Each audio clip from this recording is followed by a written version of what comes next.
Olympics సంబంధించి వినేష్ ఫోగాట్ ఒక wrestler గురించి బాగా రాజకీయం జరిగింది. సో నేను మొత్తం అందరివి చూడడం జరిగింది. మనకు వచ్చిన మెడల్స్ ఏంటి అని.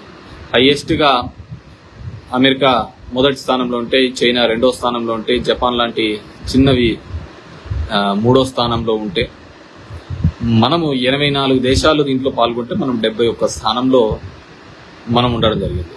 సో అందరికీ కూడా మెడల్స్ కావాలి, కానీ దానికి సంబంధించి మనం క్రియేట్ చేస్తున్న ఫెసిలిటీస్ ఏంటి, మనం ఇక్కడ ఇస్తున్న అవకాశాలు ఏంటి.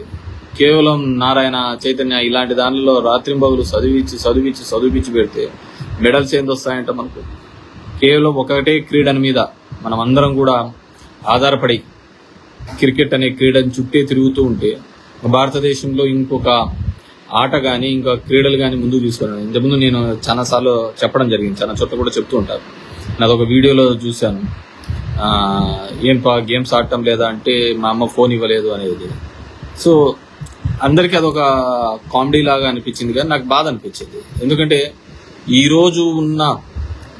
ఈరోజు మన దేశంలో ఉన్న వ్యవస్థలో ముఖ్యంగా ఏంటంటే చదువు అంటే కేవలం ఫోన్ల మీదనే తప్ప ఫీల్డ్ మీద గ్రౌండ్లలో లేదు. చాలా స్కూల్స్ కూడా అదే విధంగానే వాళ్ళని ప్రోత్సహిస్తుంది. తల్లిదండ్రులు కూడా అదే ఆశిస్తున్నారు, మార్క్స్ తప్ప వేరే దానిల గురించి ఆలోచించడం లేదు. కేవలం మార్కులు వస్తే చాలు అనే దానిల మీద తప్ప ఇంకా వేరే దానిల గురించి ఆలోచించడం దురదృష్టకరమైన సంఘటన.